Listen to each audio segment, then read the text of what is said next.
Hi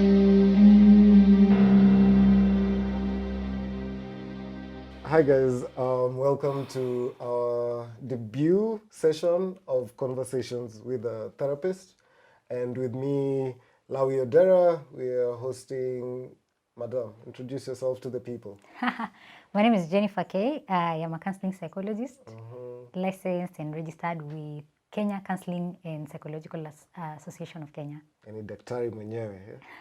Kitu kama hiyo. Kitu kama hiyo. We thank God. So today we're just going to have a chat, just basically get to know stuff about mental health and mental illness, and regard to just so that people know about it, because I feel a lot of these things, especially in the African community, are swept under the rug. So hopefully you might be able to educate me and the users who are listening in order to be better prepared. Thank you for having me here. Yeah, very much welcome. So maybe you can just take us through. When we hear about mental health, we just think madmen on the streets, we just think chained children in houses. What is mental health, basically? Mental health, what a good definition, a simple definition for everybody would be wellness, basically. Just being fully you and healthy completely when it comes to your mind. But then it can never be isolated to be just mental health on its own, because health is a combination of many things. You have to be well emotionally, psychologically, spiritually, financially. So mental health is not something in isolation. As you will find out with many other things, mental health does not happen in isolation. So as long as it does not happen in isolation, you can achieve mental health as long as you have all these other factors coming around being at full length, if I may say. Like, everything has to be working properly for you to have optimal mental health. But not obviously with life, nothing will always be 100%. So sometimes you'll find sometimes you're financially unstable, sometimes you are not feeling well physically. So that will play a part in how well you are when it comes to your mental health. So mental health is basically mental well-being. Mental well-being. Yeah. So like the way people sometimes are like, they face a lot of anxiety, depression, is that symptoms, or is it like basically a slight definition of a miniature mental health issue? Or like how do we ascribe mental health? Do you have to go to a doctor? Do you self-prescribe?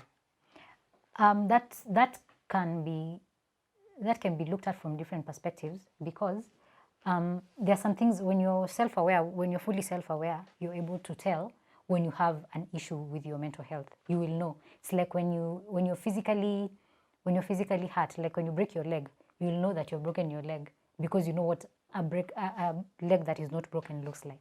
So it's the same case with mental health. You can tell when there's a problem because your moods will start to fluctuate.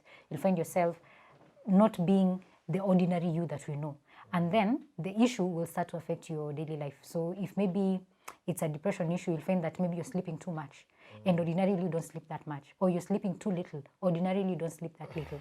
So you will tell, because there will be symptoms, there will be things that feel off, kind of. If you're keen enough, you will see them. But if you can't, people around you can tell. If they care about you, like people who will notice, people you live with, your friends, they'll be like, hey, by the way, umtu amechange. She's not been like this. We've never seen her like this before. It's so out of character. But then, of course, we have to ensure that we don't self-diagnose, because that's why the professionals are there, for you to go to them. If you feel like something is off, you should visit a professional mental health counselor. I think it's important to distinguish between mental health counselors as well as like spiritual counselors, because spiritual counselors and these pastors, you know how pastors say we do counseling at church. That is spiritual counseling, and that is very different from psychotherapy and all other forms of therapy, because most of these spiritual counselors are not trained psychologists. They're not trained therapists, and you cannot call yourself a therapist if you've not been trained in it. So you can't just say, I am a spiritual counselor, so I'm doing counseling. What you're doing is not counseling. It's something, but it is not professional counseling. So Jesus is not the only answer. You said it. Yes. So be wary, even when you go for, like, there are people who go for premarital counseling, and they do it at church with a pastor. That is very different from premarital counseling with a counselor, with a professional counselor who has been trained in premarital counseling. So you can't you can't call these people the same thing because they're not doing the same things. Yeah. You mentioned something about not self-ascribing yourself, Yes. the symptoms as well as the situation. There's people who go around saying, I have ADHD because they want to excuse themselves from their attention, or Yeah. they have OCD just because they're neat freaks. What would you, how should somebody be able to understand, aside from, like how you said, visiting an actual accredited therapist? What would you advise to these people who self-ascribe, self-possess themselves? It's important to realize that if you're calling yourself things, it's like going around and saying, me, I have cancer, but you've never been tested for cancer. Yeah. So I really want to know, why would you say something like that about yourself? Because Right. if it's a mental illness, as we're calling it, it's an illness. So you're saying you're sick. Why are you saying that if you're not? Like, it's not. If today you wake up and you realize, I might be feeling some type of way, maybe niko na malaria. You won't just go around saying, me, I have malaria, by the way. You people, ebu, me, I have malaria. Mke understand, nakwanga na malaria. That is not something like to be proud of. Because I'm not saying you should be ashamed of mental illness. Do not get me wrong. But I'm saying you should not ascribe to yourself that I have an OCD and now this is my badge of honor. Let me be celebrated for my OCD. No, you actually should get some help. Because And I it's feel, okay. I feel like by the time they claim it, they're deriving from the title.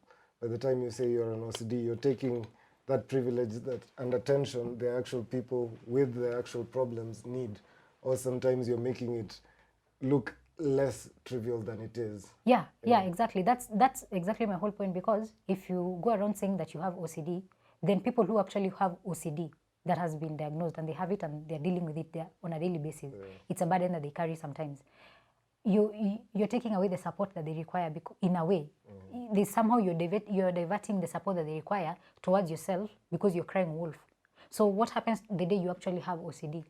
Will you really know that you have OCD? How will we handle the entire? Can't you say you're already having a mental illness because you're taking up You're already diseases? taking up diseases that are not yours so to yours take. Yeah, just needs to that's actually a really good question. That's actually something to look What into. are they called? Hypochondriacs. Yeah, People who- like why are you ascribing this to yourself? Why would you want to walk around telling people that you have a mental illness that you do not have? And why does that make you happy? Fair enough for the demystification. Something else that people have an issue understanding. What's the difference between a psychologist, a psychiatrist, and just a regular therapist? Oh yeah, okay, yeah. So especially in Kenya, because not just in Kenya but in Africa as a whole, psychology is still a developing profession. It was not initially as it is right now. We didn't have people who are trained in these things. So it came from the West, as many things did. So we are still learning these things. So like in Kenya, psychiatry and psychology, those are two different things, first of all.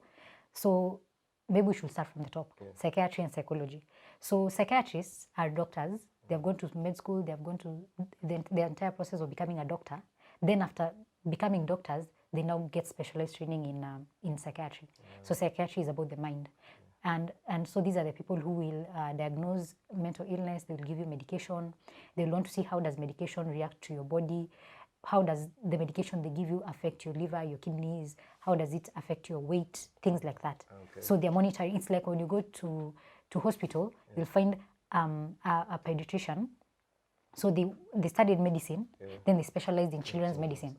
So now a psychiatrist has studied medicine, then they're specialized in the brain and the mind, basically. So mind and brain we're going to use interchangeably in a way. So that's a psychiatrist. So they're MDs. And some psychiatrists are not trained to be psychotherapists because that is their job is not talk therapy. Their job is medication. Yeah. Figure out what's the problem. Give you medicine for it. Solution. Go take this medicine. Okay. This is the one that will help you. Psychologists, on the other hand, now are not MDs. So they are not people who have a medical background. So psychologists there are different types of psychologists. These are people who studied psychology. So psychology is the study of the mind and how it affects behavior. So these are people who have studied psychology and they're using it in different professions. So you'll find there are clinical psychologists, there are counseling psychologists, there are forensic psychologists, you have health psychologists, sports psychologists. All these people have studied psychology, then they're specialized in something. Different. Okay. So like in my case, I am a counseling psychologist. So I've studied psychology, but I do counseling. So counseling and psychotherapy, sometimes I use interchangeably because they're somehow related. the differences are so minute that sometimes they're just used as one thing. So, for example, a clinical psychologist is a psychologist who can prescribe medication in some places. So some, like when you look at in the States, there are clinical psychologists who are allowed to prescribe medication, like psychiatrists, but they're not psychiatrists, they're just clinical psychologists. So they have done psychology, then they have been trained on how to prescribe medication like a psychiatrist. Yeah. And then in some places like in Kenya, they do prescribe medication, because in Kenya we have not differentiated that much yet, because the profession is still growing. So maybe in future we'll have places where a clinical psychologist does this one thing. So also in the training, like in the University of Nairobi, clinical psychologists study under the School of Medicine. They don't study under the School of College of Humanities and Social Sciences. So that gives a difference. So you see, they lean a lot on medicine. So when it comes again to psychologists, like a counseling psychologist like myself, I will do both long-term and short-term therapy. So when it's short-term and directed at something, towards something like addiction counseling, you can refer to it as counseling, because it's dealing with one thing for a short period of time, give you skills to cope with this thing and help you overcome them and move on. But therapy, and sometimes you hear it referred to as psychotherapy, is a bit long-term, so it can even go for a year, and it will be dealing with things, not just the things that, not just like something as addiction counseling on its own, because you see, addiction will not happen in isolation again. It happens in conjunction with other things. So the counselor will, the psychotherapist will work with you around other things that are affecting your addiction, the other things that are causing the addiction, so that you can deal with them, all of them at once. That's why it cannot be short-term. You cannot do short-term psychotherapy. So as a counseling psychologist, I do both therapy and counseling. I can do long-term, I can do short-term, depending on the client, depending on the issue. Just from the top of my head, do I take myself to these institutions, or do I have to wait for my family to bundle me up and throw me there? Also, like, what are some of the stopgap measures from presenting somebody from falsely accusing me of having a mental illness, just so that they can grab my land? Like, because I've seen on movies, some people just take themselves there, then they check themselves out. But here, you normally see it's just people are bundled in together.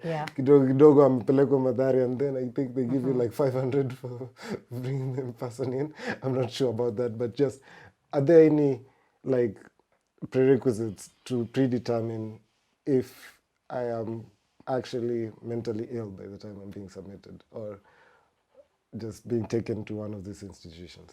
So obviously, because when you get to the hospital, you can take yourself if you feel like there's something wrong. It's like when you're feeling kind of sick and you just walk into a hospital, you can do that.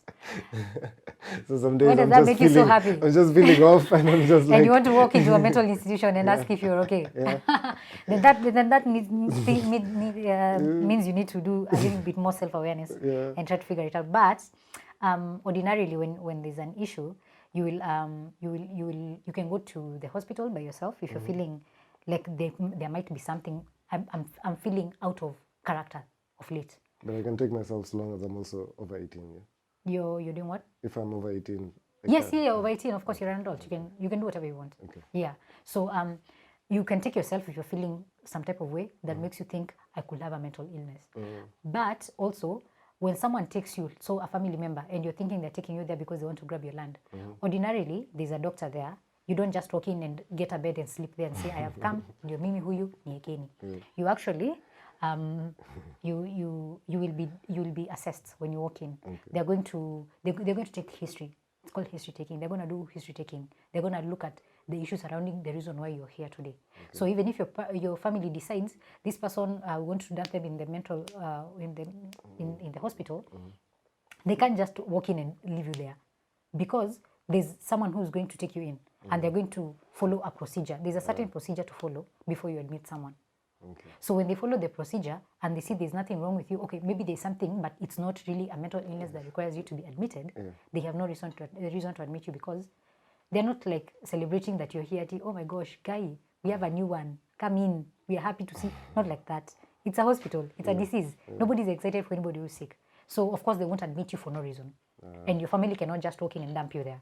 And if they do, then I think we have a flaw in the system. There's a glitch somewhere. Yeah. Okay, fair enough. So we've talked about the doctor going through the whole strategies and Yeah. just figuring out what's wrong with you. As a person myself, before I take myself there, is there any symptoms I should be able to look out for?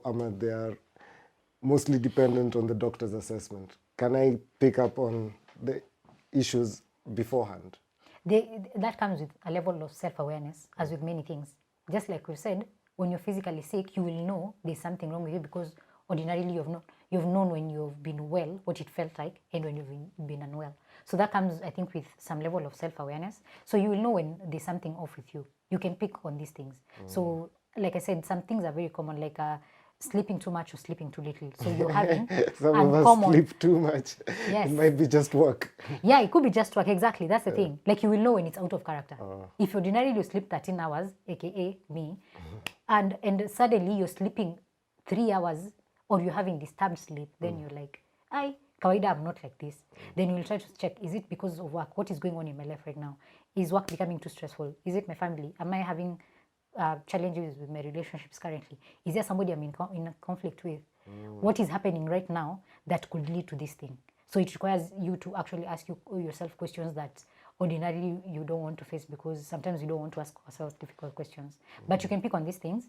So sleep, appetite, have you been eating too much or too little other than your kawaida? If ordinarily you eat this portion of food and suddenly you're eating too much or too little, then you're wondering, am I sick physically? Am I okay? Do I have a problem? Have I dewormed?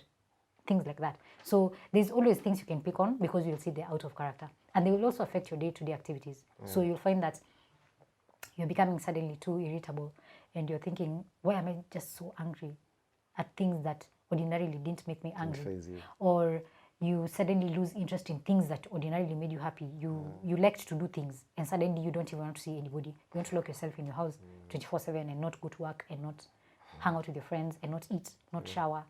And that is not kawaida because ordinarily you've been doing these things properly. So the things you can pick on because they will be out of character. Okay. Yeah. Also, don't compare yourself with other people because, like we said, some people sleep more, others less.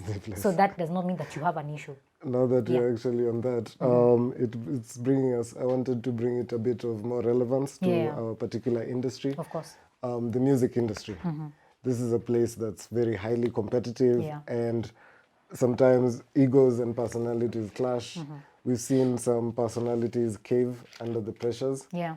So, like, for example, what might be some things that might be contributing to the artists in the industry feeling the mental pressures, sometimes fatigue, sometimes you've seen others come out and talk about their depression. Kid Cudi has slightly inflected on it, where he's talking about how sometimes he just wants to do music without the pressure of him having to trend, without all the expectations, when's the next album coming out. What might you attribute as some of the reasons why artists specifically would be facing some symptoms of mental health illness to some point where some have actually gone ahead to self-harm? Yeah, that's it's actually it's called the Over 25 Club. It's notorious for artists never passing that age. Yeah, it's and it's really it's sad and it's very hurtful. I think even to everybody involved. I mean, loss of life. Life is precious, and people dying because of in relation to their craft, the thing that they actually wanted to do with every bit of their hearts. They wanted to create music or some kind of art, but then there were this many pressures. It's really sad. So I think some of the things that have been very common in this issue of people, artists especially, getting into mental health issues, they're really things that people overlook. And they're funny enough, they're basic things that we overlook and we think that is not important. So for example, let's say relationships.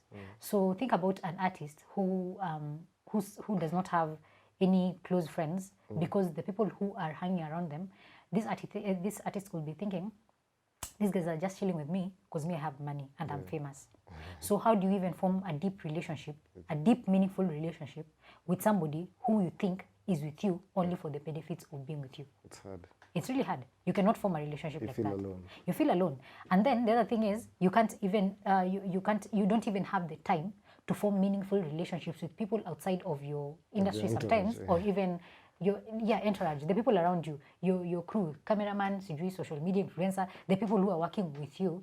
You don't have time to form relationships of that outside of that, because you're thinking, if let's say it's a guy and you meet a girl out there and you're thinking, maybe this girl is only dating me because I am an artist. My fame and my Exactly. money. That is the only reason they're dating me. And it's not far-fetched for someone who is famous to think like that, because it has happened. They're human. They're human, of course, they're human. If even as common on inch, we think some people date us because of money, and we don't even have that much money. So put So an artist in that. the pressures, Exactly. It's magnified. Yeah. So you have to think about how superficial most of their relationships are, and then remember they have there are people who are working with them, maybe they're managers and people like that. You don't know if this person is actually with you because like they're going to be with you through thick and thin. You know, they're just there and you don't know where they stand. Yeah, they just want to make a name for themselves, and you're the guinea pig. So how will you form a deep relationship with them? And you remember, we have to be very honest that human beings are social beings, and we thrive in relationships. And without deep, meaningful relationships, you will not have a happy life. Because loneliness is one of the biggest killers in the world right now. Loneliness is a sad thing. It is. It is. We have. So, yeah, like it's really sad when you can't form deep, meaningful relationships with people. And then on top to that, of course, there are other issues. The money is really tight. Like in the music industry, you're not making that much money as you would ordinarily do, because what you envisioned by the Exactly. the time your track drops, it's supposed to make $1 million, then it's now 5 years, it still hasn't gotten to 10K. Yes. Exactly. And people are looking at you and they're thinking, isiwe ni msanii unawezaje kusabu aje sasa, how do you not have money if you're a msanii? That's why we find some faking it till they make it. Yeah, exactly. And that faking it till you make it, that's a problem. Because if you're living in without being authentic, then how will anyone ever be authentic with you if you yourself are not authentic? And we're not saying this is your fault. We are saying that this is how the system seems to be built. But now it's up to you it's up to us, all of us actually as a society, to try and understand how can we make these things better, because this cannot continue to be the norm. We have a lot of work to do. We have a lot of work to do. We have to find a way to ensure that our worth is not measured by the things that we put out there, because remember, again, the artist wants to make music. So if they have to struggle to do 101 things for advertisers, for them to get their money, for streaming music, for the artist to be on tour, to go and sign deals and talk to this other person, and they're all over the place, you will never thrive. You're doing a bazillion things. You're tired, you're exhausted, you're human. And you just wanted to make music, maybe. You just wanted to make art. But then the pressures are too many. You're going to crumble. Yeah. What about for artists who, again, the music industry is fairly young in the Kenyan system, where before just 5 years ago, parents weren't considering music as an actual avenue. Yeah. So do you think some of them might be acting back to the parents as, I'm going to stick with this music, even if it's depressing me, even if it's haunting me, I'm going to stick with it to show my parents that I need to. So do you think like some are also trying to match up to everything that they talked about, and that might also bring depression later when they're still not meeting their own personal targets because they're trying to meet everyone else's targets? Of course, and that ties. Actually, that's a really good point, and it ties to the fact that some of these musicians, and I'm going to just use musicians, basically artists, they are chasing things that they don't know they're chasing. So you, when you started music, you did not have a vision. You just wanted to become msanii. Nataka could make it kwa industry. You don't have a vision for your music. So even when you're creating material, you're creating music just because artists seem to be liking this type of music. Let me write that kind of music. Fans seem to be enjoying gengeton. Let me write gengeton. You're not even a gengeton artist, and you don't even like gengeton. Like you don't even enjoy gengeton, you know. And you're there struggling with your Kanairo things, you know, like it's really difficult when you're trying to chase a dream that is not yours. That is not the thing you want to do, but you have to do it because you're trying to prove to everyone things. Why? Like again, it goes back to yourself. Why are you trying to prove things to people who don't even matter and people who don't even care? Honestly, they don't even care. Like when you get depressed, who cares? Nobody These people cares. will not care. We'll move on to the next They will say, artist. uliona huyo venye alikuwa na pesa na alijaribu. You know, Now that is it's the exactly what they'll negative say. comments that Yeah, are now coming out. they'll come back at you and they're going to hit you so hard. You'll be like, wait, see, I was making music for you guys. But then that's the thing. You are making music for us guys. So does it mean if we say no, we don't want the music, you'll stop being an artist? Because then it means you're actually not even an artist in the beginning. You're just doing things to impress us. Yeah. And you know, humans, we have a very fleeting likes. Suddenly, one day we will like this person, next day we don't like this person. Exactly. So if you don't have a vision for yourself, you don't have a vision for your music, you don't have a vision for your arts, you don't know what you're doing, but you're doing it just because you want to make it and to prove to your parents that because they said you will not make it and now you have made it, or you're trying to make it, you're going to do whatever it takes, you're going to kill yourself, by the way. Yeah. Imagine you will. So you need to ask yourself toiling. very serious questions. Yeah. Why am I doing this? Why am I doing this?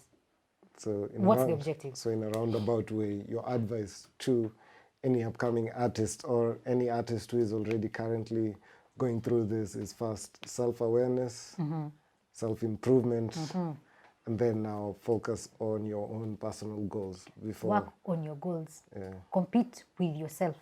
Yeah, That is the person you should be competing with. I know somebody may be seated there saying, "Oh, we live in industry where," and it's true. I may not understand the industry because I'm not Msanii, but I know what humanity is, and I know you're competing with yourself. On that basis of competition, Yeah. there's certain artists who go the extra extent of just trying to wow the audience. Yeah. Would you say, and then they end up being termed as crazy by some cross-dressing, some doing scandals just so as to keep up. I know, yes, that's good for trendability and talkability, but does that also just slightly give us an insight into your personal mental well-being? By the time you're doing things that are outside your comfort zone. 5 years ago, if somebody had told you to do the same thing, you wouldn't, but now that you've seen your other fellow artists doing the same thing and it's giving them talkability, that you want to do it. Now you see, that's the thing where you're chasing things that are not even aligned with your Still goals. not aligned. That's the thing. Like we are chasing things because other people are doing them. Now we have decided even as we do them. So if people are cross-dressing and they're getting talkability, then you also want to cross-dress and get talkability. Is talkability the thing you want? No, if it's the thing you want, by all means, go, dress, cross-dress, by the way.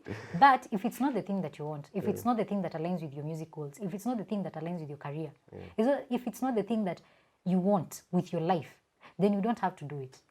Because at the end of the day, remember, you will make arts, and right now the world is so big, we have connectivity with everything and everyone. The world is really, really huge. And you with whatever type of content you create, you're going to get your market. And remember, I don't know if this is common with, I don't know if people know about the 1,000 fans, 1,000 true fans. Find your 1,000 true fans. Those are the only people that you need to make a living. Yeah, true. Yeah, just find your 1,000 true fans. Once you find loyalists, they will keep That's coming it. and they Yeah. will keep contributing. You will not need to cross-dress for them to like you. Imagine they will like you for the art that you produce. Because you know people who produce like music, you listen to, you're like, you ni nini. But then you will find their fans. They're like, wait, this is our music. This is what we actually like. And you will find your people. You just need to find your tribe.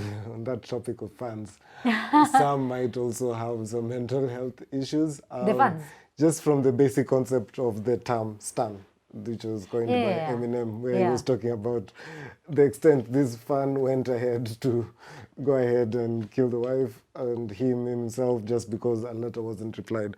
What would you also advise to fans in terms of mental health? Like, don't treat this, should they idolize this person to that extent that I feel like we have related so much, I should be living next door to you? Yeah, I hear you, but it's quite true. People, fans, please stop idolizing wasanii. They're human just like you. I promise you. No, I do. I promise. They're just as human as you are. They bleed red. That's how some artists end up getting stalkers. Exactly. So these people don't think that they live in glamour. The glamour you see is only a snapshot. Yeah, you will see glamour only as you don't. Then again, you don't know what they have done, what they have had to do for them to get the things they have gotten. Just ask yourself, the person you're idolizing. Ask yourself this one question: if I had to trade my entire life, with everything in it, from the day I was born, everything in it, everyone in it, every experience I've gone through, every person I have met, everything that I have had in my entire life, if I had to trade my entire life with their entire life, would I take it? Definitely. I'd trade You lives probably with would. Eminem. You probably wouldn't, because when you imagine the number of things that he has had to do, the life he has had to live, you do not know everything. I've seen his documentary, and Exactly. he ends up living in You've the just end. seen a documentary. Exactly. You've just seen a documentary. You've just seen things that they want you to. Remember this? The documentary wanted to sell. Yeah, They were not trying to make you actually feel happy and I want his life. They were trying to sell a documentary. Yeah. It's not. It was not. They have to.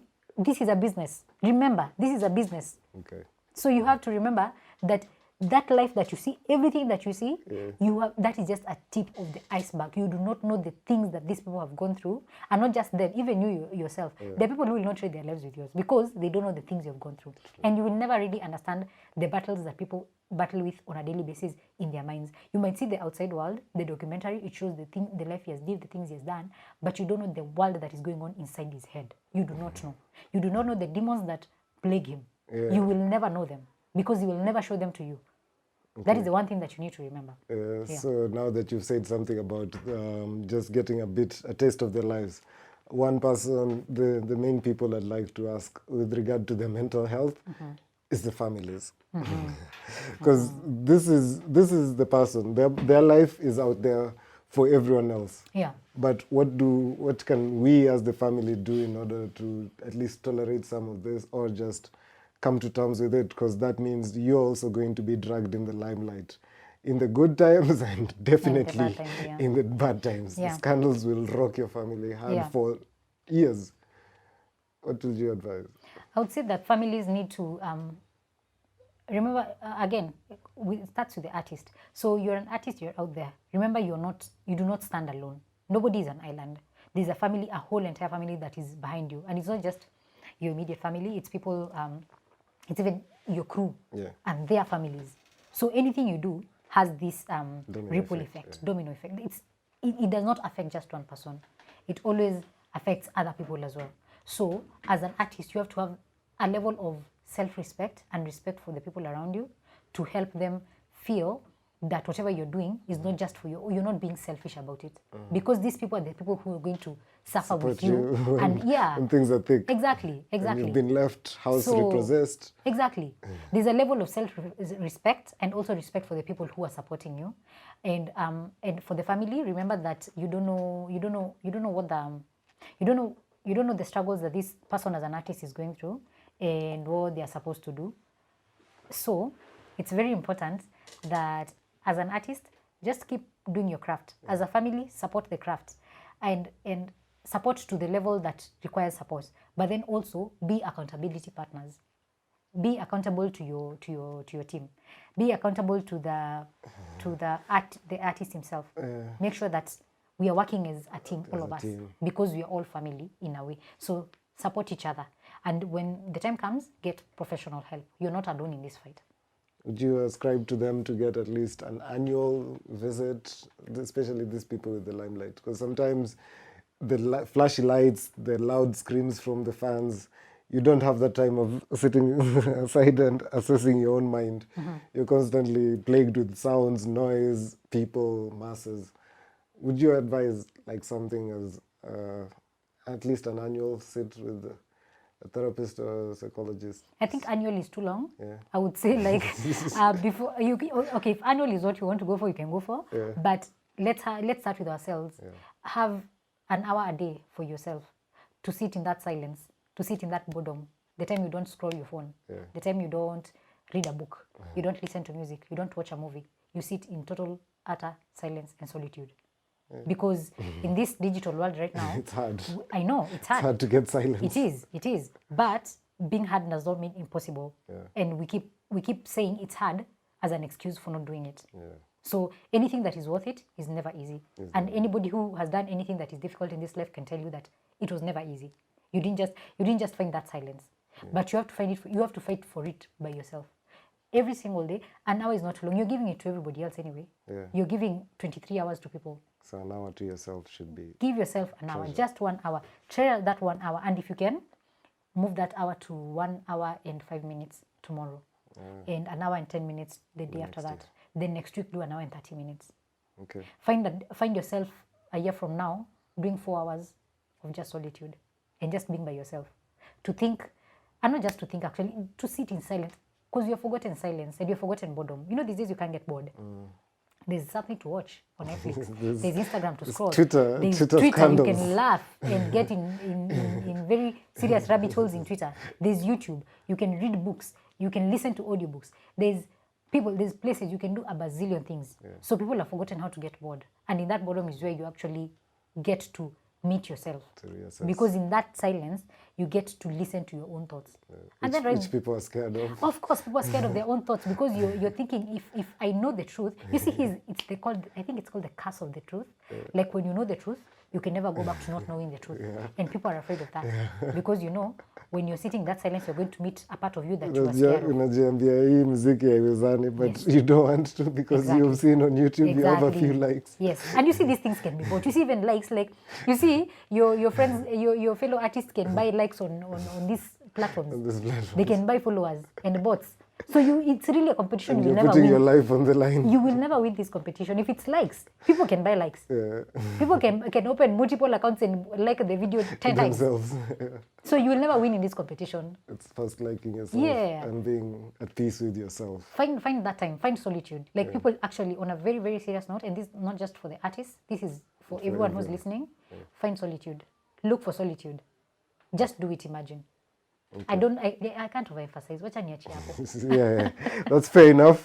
So thank you guys once again. On the next issue, we'll just have a look at some of the mental health issues that are just general, so as to just better understand the issues that are currently facing. We'll try at least relate it with some cases that we know.